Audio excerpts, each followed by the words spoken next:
Ирэх намар хүнсний үн өсвөл татврын зохицуулалт хийх шаардлага үүсэж магадгүй гэлээ. Үнэн ба Зөв нам Азийн суглааны тохиролтой жагсаал зохион байгууллаа.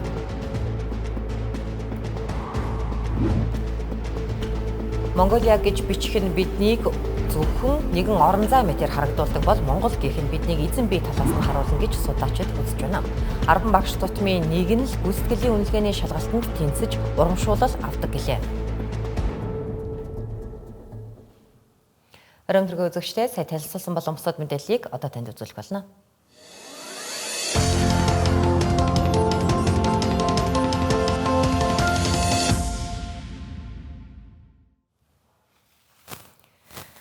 Хөдөө аж ахуйн салбарын эд ажлын үед газар тариалан хэвэн явхад олон хүндрэл бэрхшээл үүслээ.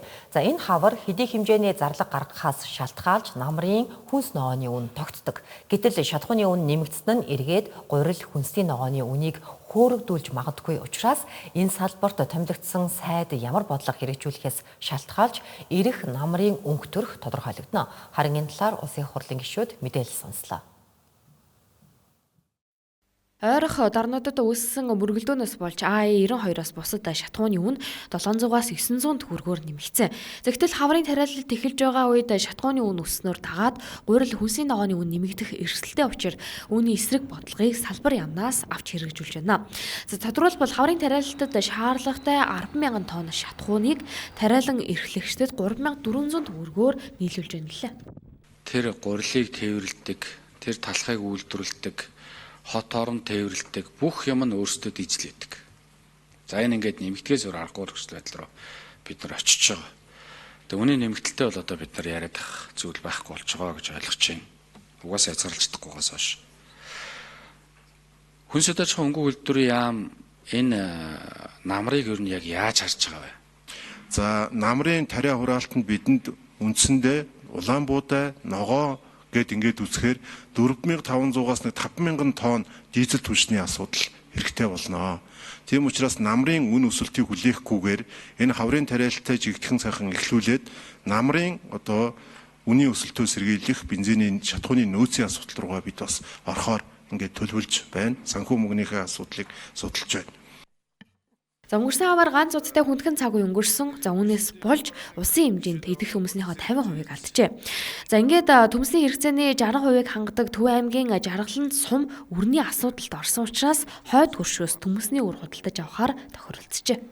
Тэгээ өнөөдөр одоо энэ өнгөрсөн энэ 7-8 хоногийн хугацаанд бид нэр Иркутск, Оросын бас зарим нэг хотуудаар явж 5,000 тонн төмс ирээд одоо 4,500 одоо 4 сарын 15-нд эхний одоо 3,000 одоо жаргалантын аж ахуй руу очиж эхлэхээр ийм гэрээ хэлцлүүд нь хийгдээд ингэ явж байна. Тэгээ ерөн цаашдаа бид ингээд бүхэл бүтэн улс олон одоо аян ингэж байгуулад тэгсэн хэрнээ төмсний үрийг нэг одоо аж ахуй нэгжээс тэнд одоо улс төмснийхөө үрийг гуйгаа явж байгаа гэдэг бол бидэнд бол харамсалтай зүйл. Одоо хаврын тариалалтын тухай бид ярьж байна.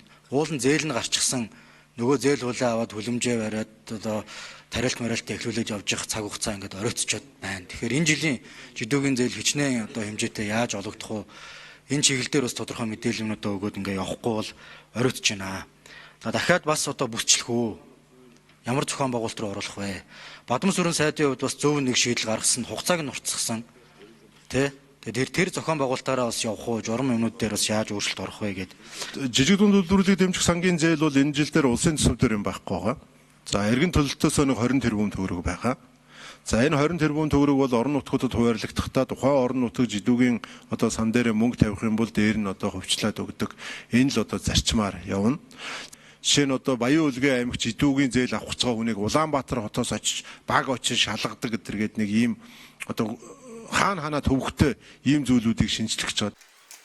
Жижиг дунд үйлдвэрлэлийн салбарт 250,000 гаруй хүн ажилладаг. За өнгөрсөн 15 жилийн хугацаанд энэ салбарт 1.1 их 80 төгрөгийн зээлийг олгосон байна. За гэтэл жижиг дунд үйлдвэрлэлийн зээл олголтын процесс нь үйлдвэрлэлийг дэмжиж чаддаггүй. За нэг зээлийг олгохдоо 4-5 удаагийн цогон шалгуулалтыг явуулж намраас олгож эхэлдэг. Хавартаа өрнөж үр шимээ намар нь үздэг хөдөө аж ахуйн салбарынхныг хүнд нөхцөл байдалд оруулдаг. Тиймээс жижиг дунд үйлдвэрлэлийн зээлийн журмыг ил олгож олон шат дамжлага журмуудаас чөлөөлөх ажлыг хүнс хөдөө аж ахуйн хөнгөн үйлдвэрийн сайдын зүгээс маргаашийн засгийн газрын хуралдаанаар танилцуулахаа мэдэгдсэн юм а.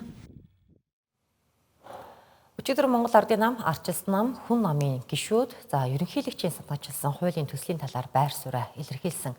Ингээд улсын хуралд 4 суудалтай үндэсний эвслээс харин өнөөдөр мэдэгдэл хийлээ. Улсын хурлын гишүүдийг эгүүлэн татах хуулийг зарчмын хувьд дэмжиж байгаач хэрэгжүүлэх арга замтай нь санал нийлэхгүй гэлээ. Ерөнхийлөгчийн санаачилсан энэ хуулийг зарчмын хувьд бол дэмжиж байгаа. Гишүүд хуралдаандаа идэвхтэй оролцох, байр суурь тодорхой илэрхийлэх, ажилдаа хариуцлагатай хандах, ёс зүйтэй байх эдгээр зарчмуудыг бол бид зарчмыг дэмжиж байна. Харин хэрэгжүүлэх арга зам дээр бол үндэсний эвслийн зүгээс арга замтаа санал нийлэхгүй байгаа гэдгээ бид тэгэхэд илэрхийлсэн. Тэгэхээр бидний хувьд бол үндэсний эвслийн зүгээс улс төрийн намуудаа юу гэж уриалж байна гэхээр ер нь зөвхөн улсын хурлын гишүүд төдийгүй төрийн өндөр албан тушаалтнуудыг эрх мэдлийн хэрэгжүүлэхтэй холбоотой бид бол хариуцлага, хязгаарлалт, хяналт тэгээд хамгаалалт гэсэн эдгээр асуудлууд дээр хуулийн төсөл боловсруулан ажиллаж байна. Тэгэхээр илүү өргөн хүрээнд том зургаар нь харж төрийн өндөр албан тушаалтны ажлаа бүрэн дүүрэн сайн хийхтэй холбоотой хариуцлагын болон хамгаалтын, хяналтын асуудлуудыг бол хуулийн төсөл боловсруулан үзэл баримтлал дээр ажиллаж байна. Энэ дээр бас том зургаар нь харж хамтран ажиллахыг бусад улс төрийн намууд болон ерөнхийлөгчд уриалж байна.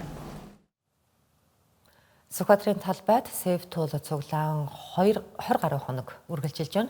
Харин өнөөдөр Үнэнбаа Зөв нам санаачилсан ард түмний хаврын чуулган гэх нэртэй жагсаал төв талбайд нэмэгдлээ. Зохион байгуулагчдын зүгээс жагсаал цуглаанд оролцож байгаа иргэдэд мандат тарааж, мандатын дугаараар Азийн суглааны ялагч тодруулах арга хэмжээг зохион байгуулсан нь 1990-ад оноос хойших 36 жилийн хугацаанд Сүхбаатарын талбайд болж байсан жагсаал цуглааны төвхөнд шинэ хуудас нэмлээ. 120 гэж байгаа. Одоо дахиад бид нэг үнэтэй тий. За ингээд 124 заяа. Энэ болохоор Азийн суглааныхаа дугаарууд шүү заяа.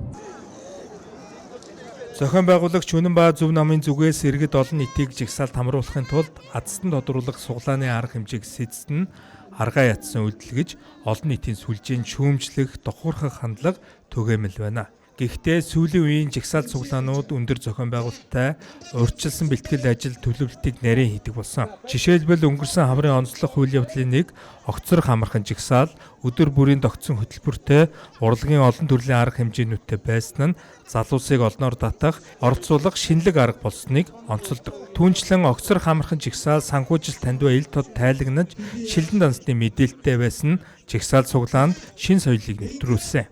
Харин Үнэнбаа Зөв намаас зохион байгуулсан жагсаалын санхүүжилтийг хаанаас гаргасан бэ? Азтны тохирлын шагналын их усүрийг хэн гаргаж байгаа нь ихээхэн ажиг сэжиг төрүүлж байгаамаа. Энэ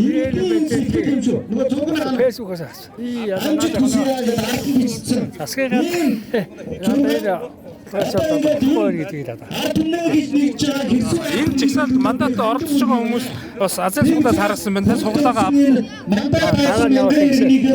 суглаагаар нь ямар шагнал өгнө гэсэн юм бэ? Азтан болсон.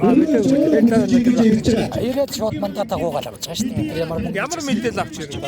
Хаанаас энэ мэдээлэл? Фэшээс авсан. Энэ төр засаг жоохон чанга шаардлага бас нэг дуу хоолой хэрэгтэй байна гэж хэлж байгаа. Тэр суглаа ямар хахан нэг хандуулж байгаа улсуудынхаа ямиг л тарааж өгье гэж байгаа санаа юм байна шүү дээ.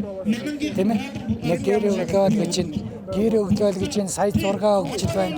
Ингээд тэр шагналтай тэр юмар нэг эдгээр тэрүүгээр юу вэ гэвэл ирж оролцож байгаа улсуудаа дэмжсэнд баярлалаа гэж өгч байгаа гэж ойлгож байна. Ард түмний хаврын чуулган гэж нэрлсэн энэ жагсаалын гол шаардлага учрлын засгийн газар танил тавих, сүүдрийн засгийн газар байгуулах, ахмадын тэтгэврийг 1.5 сая төгрөг болгон тогтоох, түүнчлэн ерөнхийлөгчийн санаачилсан улсын хурлын гишүүнийг эгүүлэн татах хуулийг дэмжих, хэрв дэмжихгүй бол улсын хурлыг тарах шаардлагыг тавьж байгаа юм а. Иргэдийг Азийн суглаагаар суглуулад ахмадын тэтгэврийг 1.5 сая төгрөг болгох, баялагын сангаас залуу гэр бүлүүдэд 100 сая төгрөг тарах хэд популист бэлэх боломжгүй шаардлага тавьж байгаа нь цаанаа улс төрийн зорилго захиалагтай гэх хардлагыг төрүүлж байна. Харин тэдний байгууллага сүүдрийн засгийн газар ямар журмаар ажиллах вэ? Сүүдрийн сайд нараар ямар хүмүүсийг томилох вэ? Яг салбарын яг мэрэгсэн боловсон хүчинтэй яам агентлаг гэж алга.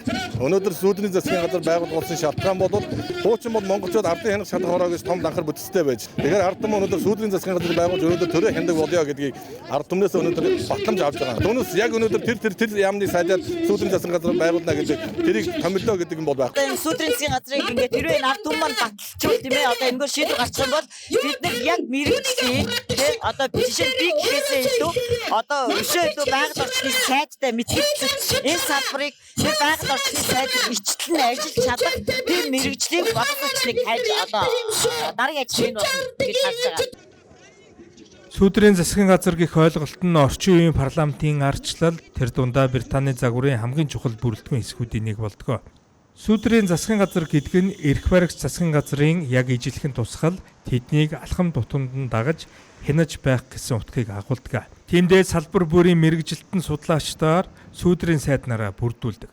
Парламент ёс өндөр хөгжсөн орнуудад парламентд судалтай хүчтэй сөрөг хүчин ихэвчлэн сүүдрийн засгийн газар байгуулдаг. Хэрэв эрх баригч намын засгийн газар огцрох эсвэл сонгуульд ялагдвал сөрөг хүчний сүүдрийн засгийн газар нэг өдрийн дотор улс орныг удирдах чадвартай бэлтгэгдсэн багтаа байх шаардлагатай байдаг байна. Харин суглаагаар цуглуулсан жигсагчдын саналаар мэрэгжилтнүүдээс бүрдсэн сүүдрийн засгийн газрыг байгуулж чадах уу?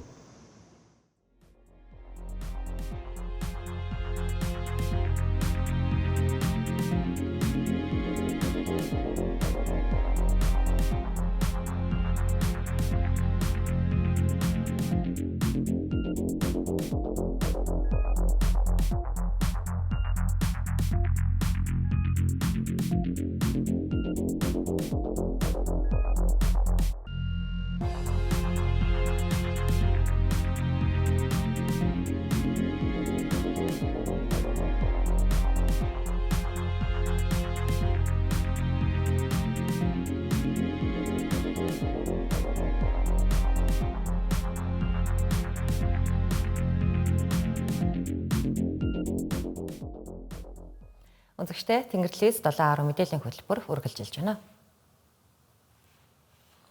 За ангаах ухааны салбарт олон 10 жилийн турш буруу хэрэглэгдэж ирсэн тэр дундаа монголчууд бидэнд шууд хамааралтай нэршил бол монголизм буюу монгол мунхаглал. Монголизм, монголоид зэрэг нь одоо өнгөрсөн зуунд Дауны синдромын албан ёсны нэршлүүд байв. Тэрч байтугай Дауны синдромтой хүнийг монгол хэмээн нэрлэдэг байжээ. Ангаах ухааны мэрэгжилтнүүд Эрдэмтэд болон Аз Монгол гаралтай хүмүүсийн шаардлагаар энэ доромжилсон буруу агуулга бүхий нэршлийг халсан ч барууны зарим орнууд тэр дундаа цахим ертөнцид доромж утгаар өргөн хэрэглэгддэг хിവэр байна. 1866 онд Британийн эмч Джон Лангдон Дауны хам шинжийг анх тодорхойлохдоо уг хам шинжтэй хүмүүсийн нүүрний хэлбэр нь монголоид буюу Аз төрхтэй төстэй байна хэмээн үзэж монгол мунхаглал гэж нэрлэжээ. Тухайн үед энэ нь шинжлэх ухааны нэр томьёо мэт харагдаж байсан ч цаанаа арьс өнгөөр ялгуурлан гадуурхах үзэл болон хувьсгалын онолын буруу тайлбарыг агуулжээ. Ингээд уг нэршил нь монгол гэх үндэстний нэрийг оюуны хомсдол гэх утгатай ижилсүүлж олон улсад сөрөг ойлголт төрүүлж ирсэн юм а. Улмаар Монгол улс нэгдсэн үндэсний байгууллагад элссэний дараа 1960-аад оны эхээр манай улсын төлөөлөгчид болон эрдэмтэд Дэлхийн эрүүл мэндийн байгууллагад албан ёсны гомдол гаргаснаар 1965 онд Дэлхийн эрүүл мэндийн байгууллагаас монголизм гэх нэр томьёог албан ёсоор хэрэглээнээс хасаж тухайн хам шинжийг нээсэн эмчийн нэрээр Дауны хам шинжийг нэрлэх шийдвэр гаргасан байдаг. Тодорхойлбол 20-р зуун гарснаар монголоид нэрийг ашиглах нь улам түгээмэл болж явандаа гутаанд оромжилсан хараалын утгатай болж эхэлсэн байна. Хэдийгээр дээрх нэршил ангаах ухааны салбарт үгүй болоод багагүй хугацаа өнгөрсөн ч орчин цагт хараалын үг хэлбэрээр оршсоор байна. Гэсэн хэдий ч улс орнуудад нийгмийн давхаргаас шалтгаалсан байдлаар доромж утгаар хэрэглэгдсээр байна. Тухайлбал формулагийн нисгэгч Макс Верстафен муу мангар Монгол хэмээн тэмцээний үеэр хашгирсан нь олон монгол угсаатны дургуутсал зэвүүцлийг хүргэсэн. Энэ үйл явдлыг Шотландын иргэн Монгол бүсгийн ууган баяр анх удаа олон нийтийн дунд шүглүүлээд эсэргүүцлээ илэрхийлсэн юм а. одоогийн залуучууд болохоор тэр яг яагаад гэсэн түүхийг мэдэхгүй учраас зөвхөн юм Монгол гэж ч юм уу чи тэнэг Монгол гэдэг ингээ хараалаараа ч юм уу тий ингэж хэрэгэлдэг болчихсон байгаа. Яагаад тэгэхээр одоо хошин шогчид ч юм уу олон нэртэй төрлийн хүмүүс ч юм уу комеди гаг буюу хошин шогчид бас одоо өөрсдийнхөө материалыг бүрдүүлэхдээ янз бүрийн тийм хүмүүсийг сочроосон, гайхшруулсан тиймэрхүү сэдвүүдийг олдог, хэлдэг үгсийг бас хэрэгэлдэг байхгүй юу. Тэгэхээр энэ Mongolian idiocy гэдэг маань Мон гэсэн ийм юунуудтай болчихсон. Тэгээд өөр хэлүүдээр одоо Dutch буюу Нидерландд болохоор Монхол гэдэг тий Испани, Францад эднэрс байдаг. Гэхдээ хүн болгон хэрэгэлдэг үү? Одоо нийгмийн давхар болон боловсролынхаа төвшингөөс хамаарч хэрэгэлдэг байна. Уган барийн хүү Дауны синдромтой төржээ. Харин эмчнэр та Монгол учир хүүхдийн тань оншийг тавихад хүндрэлтэй байна гэж хэлсэн нь түүнд содон сонсогдов. За удалгийн эмнэлгээс гарах болоход нэгэн Шотланд эмч аз болоход таны хүүхэд Дауны синдромтой нь мэдгэдэхгүй юм да. Та өөрөө Монгол хүн гэсэн нь сэтгэлийг нь өргөх гэсэн ч аимшигтай муха мэдрэмж өгсөн үгсийг хэлжээ. Төрөлхийн зүрхний зоргоотой хүү удаан амьдраагүй ч ээжтэй олон зүйлсийг хийх ухааныг хайрлаад үзжээ. Түүний хувьд олон улсад монгол хүний үнцэн, түүх, өв соёл уламжлалыг зөвөр танилцуулж, сурталчлах тэр дундаа олон улсад монгол гэдэг үгийг буруу утгаар хэрэглэж байгаа асуудалтай тэмцэхээр шулуудан Монгол татварт төрийн бус байгууллага байгуулж олон улсад дуу хоолойгоо хүргэсээр иржээ. Энэ төрийн бус байгууллагад дэлхийн өнцөг улан бүрд оршин суугаа монголчуудын төлөөлөл нэг зорилгын доор нэгдсэн байна. Тэгээд BBC World Service буюу BBC Radio 4 гэдэг нөгөө энэ BBC-ийн нэвтрүүлгүүдийг хийсэн байгаа. Баримтат нэвтрүүлэг хийсэн Монгол гэдэг үгийн утга учир гээд энэ дээрээ яг бидний мэддэг Монголын нөгөө үгзүүн талаас бус энэ яг энэ Дауны хам шинж болон дорн чутгаараа хэрэглээд байгаа талуудын гадаадынханд яагаад та бүхэн хэрэглэх ёсгүй вэ гэдэг талаас нь хийсэн юм нэвтрүүлэг байгаа. Тэгэхээр энэ нэвтрүүлэг энэ ном ингээд эдгээр маань хүмүүст хүрээд тэр зарим хүмүүс нь бид нартай холбогдоод ингээд манай Монгол тодтгол байгууллага байгуулад бид нар явж байгаа. Монголчууд гэдэг хүмүүс байдаг. Монгол гэдэг үгийг одоо хүртэл хэрэгэлдэг. Зөвхөн 13 дугаар зууны Чингис хааны үеийн Монгол гэж ойлгоод байдаг хүмүүс маш олон байдаг. Тэгэхээр гадаадд Монгол гэдгийг Чингис хааны одоо дэлхийн түүхийг Монгол гэдгээр нэг ойлгодог хэсэг бүлэг хүмүүс байна. Дауны хам шинж гэж ойлгодог хэсэг хүмүүс байна. Хараал үг гэдгээр ойлгодог хэсэг бүлэг хүмүүс байна. Тэгэхээр бид нар манай Монгол тодтгол байгууллагын гишүүд маань бидэнд бүгдөө хамтраад гадаадд олон янзаар хэрэгжилж байгаа одоо зөвхөн ташаагаар хэрэгжилж байгаа тийм сөргөөр хэрэгжилж байгаа энэ зүйлүүдийг бол залруулсаар ирсэн. Альва нэр томьёо бүрийн цаана хүний нэр төр үндэсний тусгаар тогтнол оршиж байдаг. Монгол гэдэг нэр бол өв соёл, түүх уламжлал бүхий агуу үндэстний нэр болохоос бус өвчин эмгэгийг нэрлэх шашиг биш юм аа. Харин одоо үзэгч та бүхэнд Монгол улсын нэрийг олон улсад Монголиа биш Монгол гэж хэлж хэвшихийн чухлыг танд үзүүлэх гэж байна. Монгол улсыг олон улсад Монголиа биш Монгол гэж нэрлэх тухай асуудал нь зөвхөн нэр төдий зүйл биш. Манай улсын тусгаар тогтнол, түүхэн уламжлал болон гадаад ертөнцид харагдах имижтэй шууд холбоотой.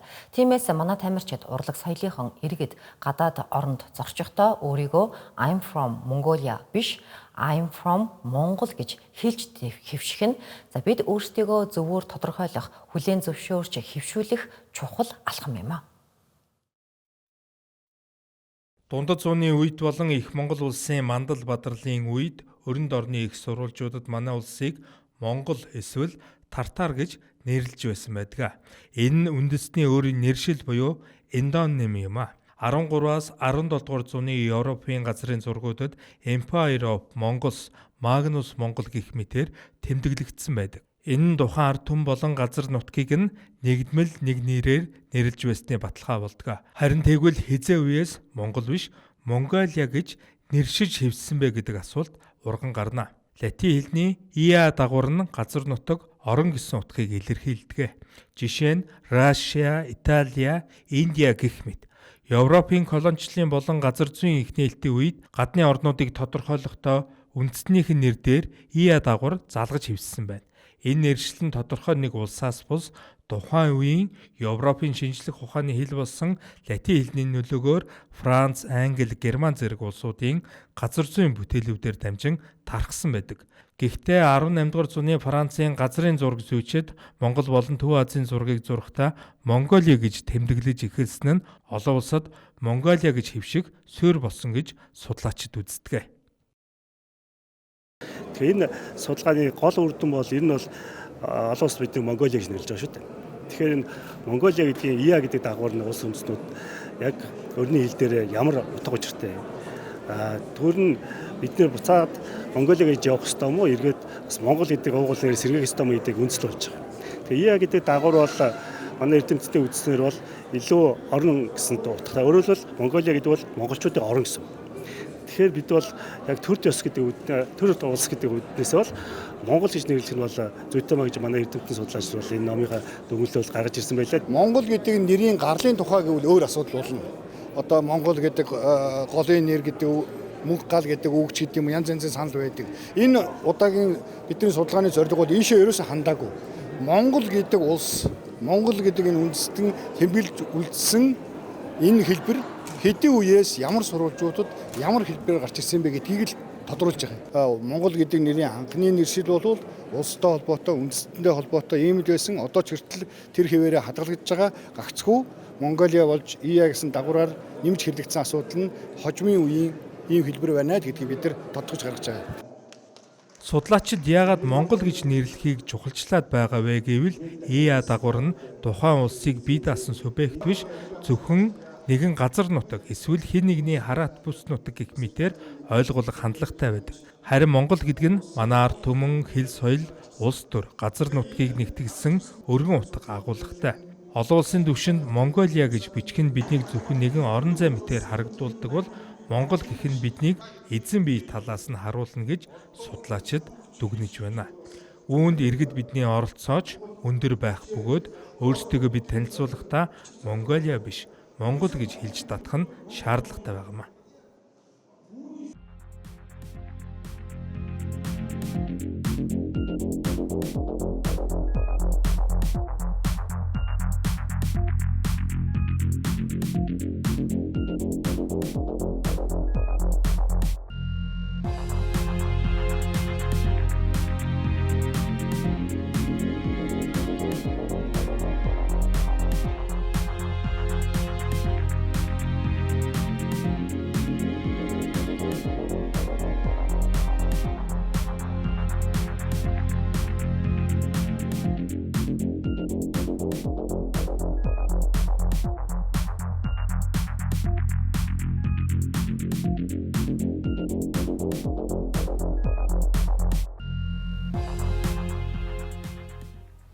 Үзэгчдээ Тэнгэрдээцийн 7 мэдээллийн хөтөлбөр студиэс танд шууд хүрч байна.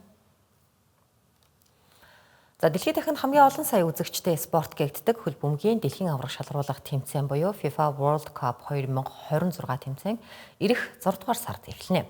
Энэ тэмцээнийг манай улс албан ёсны онцгой эрхтэйгээр шууд дамжуулан үзэгчдэд хүргэнэ. За харин шууд дамжуулалтын ерөнхий ивент тэтгэгчээр Net Capital санхүүгийн групп ажиллах харуулжээ.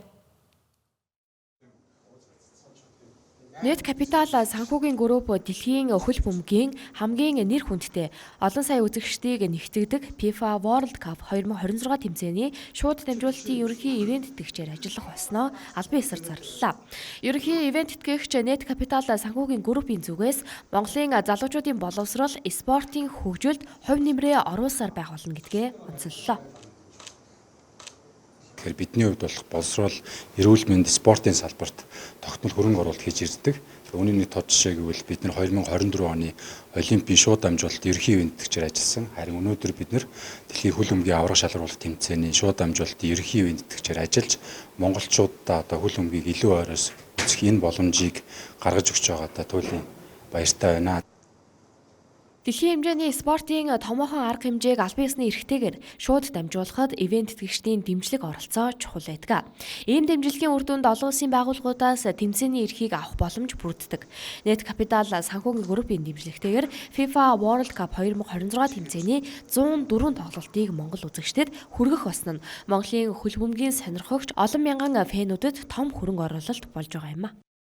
Спортын том арга хэмжээнүүдийг шууд дамжуулахад бол ивент хэрэгчдийн үүрэг одоо дэм тус маш чухал байдаг. Энэ хүмүүсийн санхүүгийн болоод бусад дэмжлэгийн ачаар бид нар бол гадаадын байгууллагуудаас энэ тэмцээнүүдийнхаа эрхийг олж авч байгаа юм аа. Өргөн нэвтрүүлгийн Монголын үндэсний олон нийтийн телевиз, NTV телевиз, боловсрал телевиз, сүл телевиз гэсэн ийм дөрвөн телевизээр шууд дамжуулалтууд явагдана. 2026 оны хөл бөмбөгийн дэлхийн аваргыг Америк нэгдсэн улс, Канада, Мексик хамтран зохион байгууллаа. За ингэснээр тэмцээний төөхөнд анхудаа 3 улс нэгэн зэрэг зохион байгуулагчаар оролцож буй тохиолдол болж байна. За тэмцээн нийт 39 өдөр үргэлжилж 48 улсын шигшээ баг оролцох юм. За өмнөх тэмцээнүүдэд 32 улс оролцдог байсантай харьцуулахад оролцогчдын тоо эрс өснө нь тэмцээний цар хүрээг тэлж байгааг харуулж байна. Монгол Улсын хэмжээнд шүдний цоорол буйлны өрөвсөл нь зөвхөн хувь хүний асуудал биш, нийгмийн эрүүл мэндийн хэмжээний томоохон асуудал болоод байгааг мэрэгжилтнүүд ч сануулсаар байгаа. Тодорхойлбол манай улсын нийт хүн амын 90% нь шүдний өвчлөлтэй. Япон улс 1980-аад онд яг ийм түвшинд байсан. Одоо харин шүдний өвчлөлгүй орнуудыг тэргүүлдэг. За тус улс шүдний өвчлөлөө буруулахын тулд иргэн бүртээ амны хүндийн тэнцвэрт байдлаа хадгалах аргуудыг хэвшил болгосон байжээ. Органа брэнд болон салбарын мэрэгжилтнүүд тусал бүрийг хоримтлуулын төслийн хүрээнд сургуулийн өмнөх боловсролын эмч мэрэгжилтнүүдэд амны хүндийн тэнцвэртэй байдлыг хамгаалах тухай сургалт хийлээ.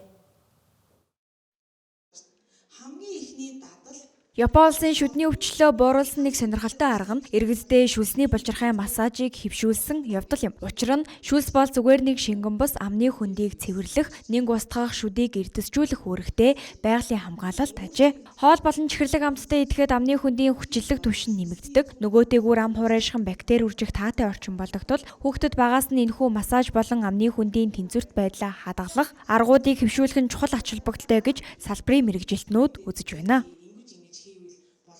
Амны орчин тэнцвэртэй байх нь нэг чухал. Тэгэхээр орчныг эхлээд тэнцвэртэй байлгыг бол тусал одоо усын бүрийг хоримтлуулъя гэж байгаа шиг яг амны орчиндөө ус хангалттай байлгаж чадах юм бол одоо шүдний цоорлол одоо багасж эхэлнэ. Усыг бид нар одоо хангалттай өөрсдөө идэвхтэй хэлбэрт нь идэвхтэй байлгаж чадахгүй бол гаднаас энэ усыг бол уух те яг усаар нь уух, эрдэс минералаар нь уух, минералтай ус уух энэ бол одоо маш чухал байгаа.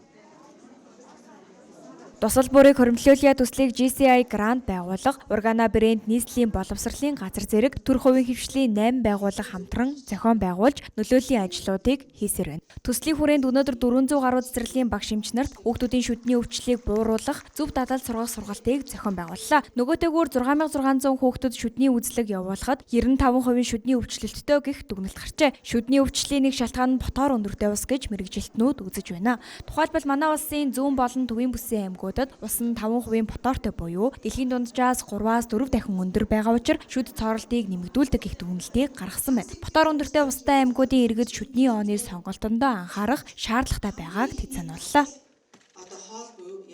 Маш бага тунтай фотортойгоор байх хэрэгтэй.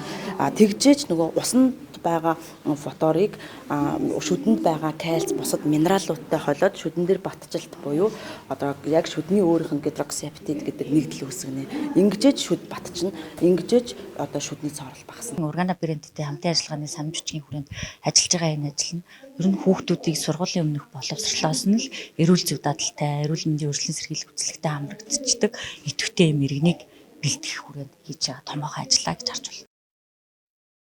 Энэхүү төслийн хүрээнд шүдээ угаахтаа усаа хэмнэх дадлыг бага насныханд суулгах нөлөөллийн аяныг ч мөн эхлүүлжээ. Нэг хүн карантаа хаахгүй шүдээ угаахтаа 25 литр усыг зарцуулдаг. Харин карантаа хаагаад хий дэмий ус урсгахгүй угаавал үнээс 100 дахин бага усаар шүдээ угаах боломжтой гэлээ.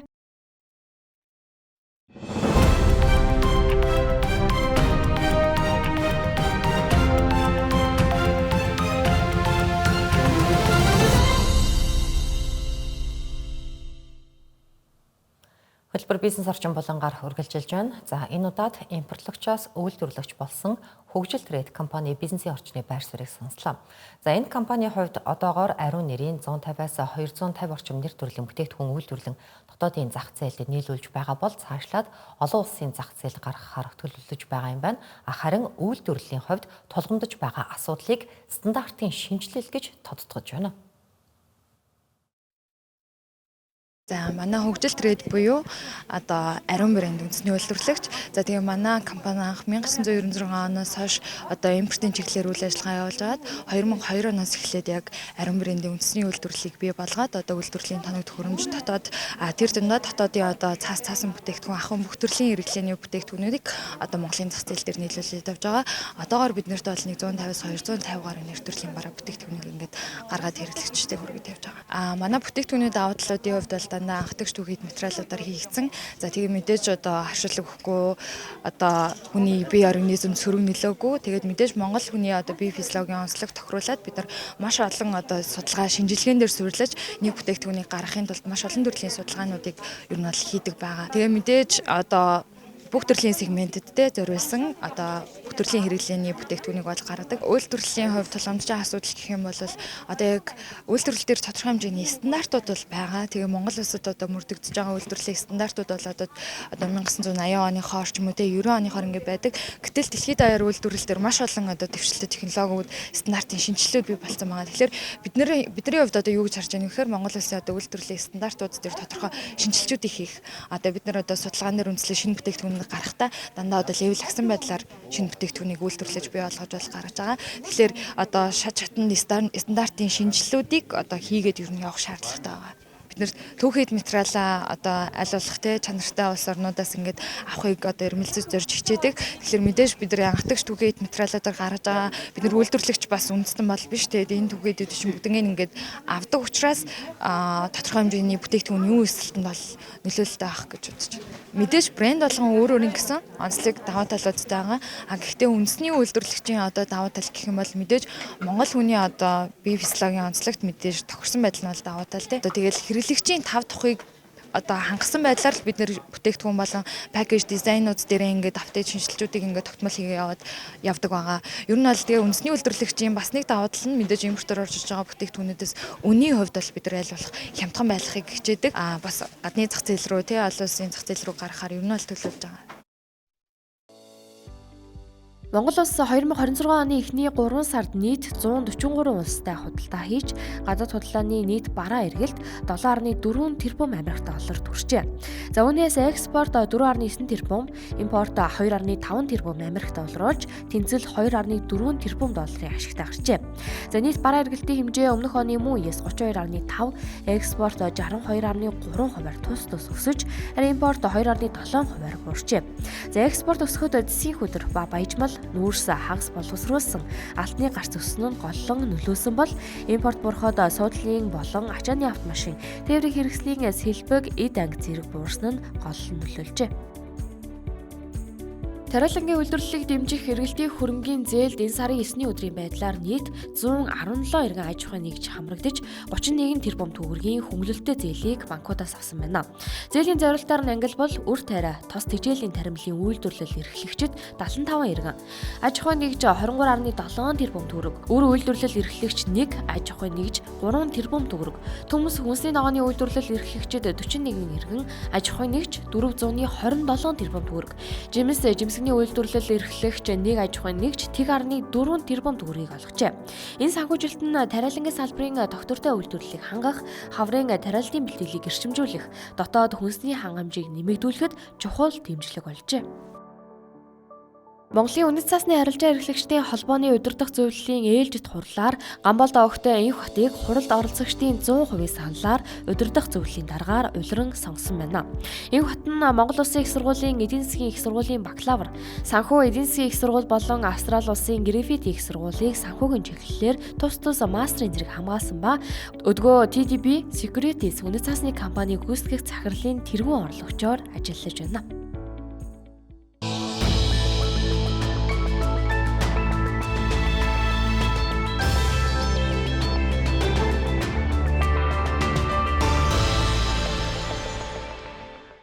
Монгол Улсын шадар сайдын эрхлэх байгууллагуудын нээлттэй хаалганы өдөрлөг өнөөдөр зохион байгуулагдаж байгаа юм. За энэ арга хэмжээнд онцгой байдлын ерхий газар, стандарт хэмжил зүйн газар, хүсчилсэн хөгжлийн үндэсний хүрээлэн, за хүнсний аюулгүй байдлын үндэсний лавлгаа лаборатори, цагаан нур чөлөөт бус, замын үүд чөлөөт бус, алтан булаг чөлөөт бус, за хөшгийн хөндий эдийн засгийн чөлөөт бус оролцож байгаа юм а. За бид харин энэ удаад шадар сайдын ахалдаг байгууллагуудын нэг болох хүсчилсэн хөгжлийн үндэсний хүрээлэнгийн бодлого үйл ажиллагааны талаар хүсчилсэн хөгжлийн үндэсний хүрээлэнгийн гүйцэтгэх захирал доктор дэд профессор Эрдэнэ Баяртай ярилцахаар студид төрөд байгаа юм а. Танд өдрийн мэнд хүргэе. Өдрийн мэнд хүргэе. За, юу түрүүнд бүсчилсэн хөгжлийн ажил яг ямар шатандаа явж байна, хэр ахицтай явж байна гэдэг асуултыг эхлээд тавья гэж бодож байна. За, шадар сайдын харьяанд бүсчилсэн хөгжлийн бодлогын асуудал хариалагдаад явж байгаа. За, энэ үрээнд бол манай хүрээлэн одоо бүстэй холбоотой судалгаанууд, за мөн одоо техник эдийн засгийн үндслүүд, за мөн иргэд олон нийтийн саналыг авах ажлыг бол өнгөрсөн хугацаанд хийж хэрэгжүүлээд ингэ явж байна. За өнгөрсөн жил одоо жишээлбэл орон нутагт байгаа иргэд аж ахуйн нэгжийнхээ одоо бодит байдалтай газар дээр нь танилцах одоо тулгарч байгаа хүндрэл бэрхшээлийг газар дээр нь шийдвэрлэх зорилгоор 3 бүст бол засгийн газар очиж оролцсон. За энэ үрээнд бол 144 орчим одоо тогтоол заалтуудыг одоо гаргасан байна. За үүнээс ингээд тодорхой одоо 25 төсөл бол 2 жилийн хугацаанд энэ иргэдийн орон нутагт байгаа аж ахуйн нэгжийн өгсөн санал бол 25 төсөл улсын төсөвтөөр тусгаж 450 орчим тэрбумны их усээр одоо шийдвэрлэгдсэн байна. Тэгэхээр альва бодлого бол дээрээсээ доошоо доороосоо дээшээ гээд олон юм арга зүгээр явдаг. Тэгэхээр яг одоо тэр бүсд ажиллаж амьдарч байгаа иргэдийн асуудлыг сонсох бол өөрөө энэ бүсчилсэн хөгжлийн бодлогын одоо бодлого төлөвлөлтийн хуулиа аваад үзсэн ч гэсэн хууль тогтоомжийн тухай хуулиа авсан ч гэсэн иргэдийнхээ саналыг сонсох бол юм арга зүй байдаг. За түүнээс гадна одоо дээрээс доош буюу одоо улсын нэгдсэн бодлогын хүрээнд бүсүүдийг яаж хөгжүүлэх вэ гэдэг бодлогын хүрээнд бол бүх бүсүүдийн судалгааны ажил хийгдээд одоо 10 жилийн зорилттой хөтөлбөрийг улсын их хурлаар оруулахаар ингээ бэлдээд байж байгаа. За намрын чуулганд бол бүх бүсүүдийн одоо энэ зорилттой хөтөлбөрүүд бол өргөн барихаар ингээд ажил судалгааны ажлууд хийгдээд дуусч байна. За ингээ удахгүй бас иргэд олон нийт эрдэмтдийн одоо тэр бүсд үйл ажиллагаа явуулж байгаа томоохон аж ахуйн нэгжүүдтэйгээ уулзж энэ бодлого дээр санал авах ажлууд цаашаа үргэлжилнэ. Энэ бүсийн бодлого маань өөрөө юу гэдэг төр бүгдийг нийлэх гээд байгаа нэг юм бодлого биш. Ховын ившлийг дэмжих одоо гадаад дотоод зах зээлтэй хамгийн оновчтойгоор яаж холбогдох вэ гэдэг л ийм бодлого. Тэгэхээр хөрш орнуудын одоо жишээлбэл бүгд найрамд хятад ард улсын 15 дугаар даван жилийн төлөвлөгөө дөнгөж одоо эдгээр хоногийн өмнө батлагдчихэв. Тэгэхээр энэ дээр одоо жишээлбэл манай бүсүүд рүү ямар төлөвлөлтийг хийж байгаа юм бэ? Энэ нь одоо манай иргэд аж ахуйн нэгжид ямар боломжийг бий болгож байгаа. Биний төгөл төрөөс одоо болон хувийн хвшлийн түншлэлийн хүрээнд эрхэн оновчтой зохион байгуулах уу гэдэг олон асуудлууд бол бас судлагдаа явж байна. Хамгийн сүүлийн асуулт таныг товчхон хариулаад өгөөрэй. Энэ яг энэ бүсчилсэн хөгжлийг хөгжүүлэхэд яг тэр тусгай бүсүүдийг байгуулах гэх энэ бүгдэд аж ахуйн нэгж, хувийн аж ахуйн нэгжүүдийг яаж татан оролцуулж байна? Энэ тухайн бүстэй үйл ажиллагаа явуулдаг байх аж ахуйн нэгж гэдэг тийм хаалтыг тавьж өгсөн үү? Одоогийн байдлаар бол яг энэ хууль эрх зүйн маань бас болсонгоо болгох юм шаардлага байна. Монгол улсд бол одоо чөлөө төсвийн тухай л байлаа. Тэгэхээр энэ шадар сайдын удирдлагын дор тусгай бүсийн хуулийг их хурлд өргөн барих гэж байна. Тэгээ энэ үрээнд бол тийм хязгаарлалт бол байхгүй. Одоо гадаад дотоодын хөрөнгө оруулагч аль болохоор хамтарч орж иж энд одоо бизнесийн орчин бүрддэг. Тэгэхээр энэ дээр бол хязгаарлалт ер нь бизнесийг хязгаарлах, эдийн засгийг хязгаарлах зүйл өөрөө тийм сайн үр дагавар авчирдаггүй. За маш их баярлалаа танд цаг гаргасан. За жил бүр 30-аас 40 мянган хүүхэд их хэл бичгийн шалгалтыг өгдөг. Тэдний 15-аас 20% нь за ямар нэгэн байдлаар энэ шалгалтанда бүдэрч их сургуулийн босго алхаж чадахгүй үлдэж байгаа юм а. Энэ шалгалтын онооны 40%-ийг ихтер ажиллах дасгалд анхаараа эзэлдэг. Гэтэл тэр даалгавар нь ойлгомжгүй байдаг учраас өндөр оноо алддаг болохыг багш сурагчид хэллээ. Үүнээс гадна багшийн гүйцэтгэлийн үнэлгээний шалгалтын асуудлыг ч мөн багш сурагчид дуу нэгтэйгээр шүүмжилж байна.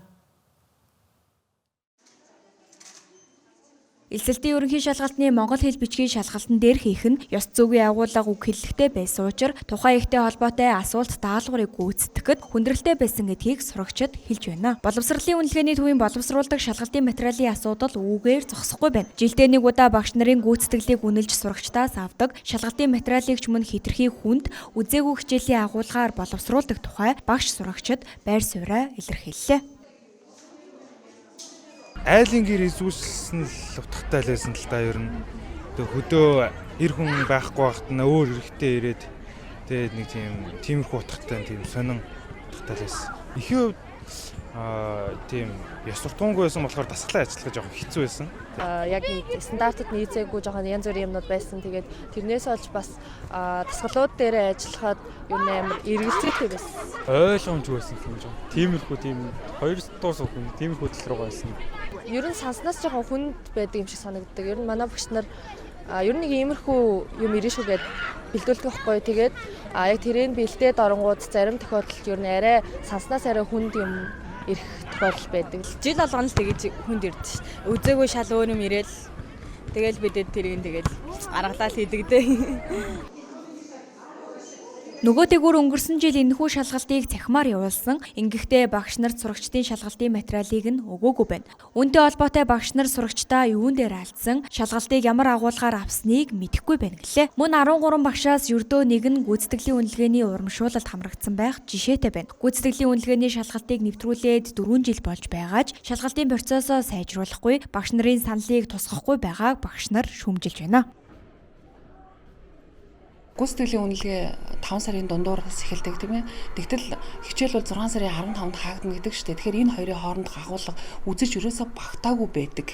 Тэгтэл энэ гүйцэтгэлийн үнэлгээ болохоор зэрэг ерөөсөө л тухайн ангийн тэр чигт бүх агуулгыг хамарчдаг. Тэгэхээр үзээгүй сэдвүүд ордог. Тэгээ үдсэн сэдвүүд байлаа гэхэд бид нар тэтэргээд энд хүн төвшөнд орж ирээд байгаа байхгүй юу? Яг тухайн багшийг 30 хүүхдийг сонгож аваад тэгээд дүгнэж ажиллаж болохгүй. Одоо жишээ нь би 80 гаруй хүүхэд гिचэл орж байгаа. Тэрний тэгээд 30 хүүхдийг сонгож аваад шалгаа хийдэг шүү дээ. Би яг нодлонгийн жишээгээр хэлчихье. Ер нь бол нодлон бол 70% нь бол бүдэрсэн байсан. Харин энэхүү асуудал боловсролын үнэлгээний төвөөс дараах байр суурийг илэрхийллээ. За энэ бол сургалтын хөтөлбөрийн агуулгын хүрээнд боловсруулагддаг. Нийт багшийн ер нь 2 багшийн нэг нь бол энэ үнэлгээнд ороод урамшуул авж байгаа гэсэн ийм үр дүнтэй байгаа. За нэгдүгээр төвшөнд үнэлэг тийм л тухайн багш цалингийн 40% урамшуул авдаг. Хоёрдугаар төвшөнд үнэлэг тийм л цалингийн 25% урамшуул авдаг. Эсэлтийн ерөнхий шалгалт хаяанд ирсэн үед боловсролын үнэлгээний төв шалгалтын материал боловсруулахдаа хянуур хандах шаардлагатай байгааг багш сурагчид илэрхийллээ. Нөгөө дээгүүр одоогоос 3 жилийн өмнө багш нар гүйцэтгэлийн үнэлгээг шудраг бус үнэлж байгааг судалгаанд хамрагдсан багш нарын 65% нь илэрхийлсэн байдаг ч одоо гэр нь өөрчлөлт гараагүй байна гэлээ. Тэнгэрлэгээс 7 10 мэдээллийн хөтөлбөрөөр үзүүллээ. Хамтдаж анхаарлаа хандуулсан танд баярлалаа.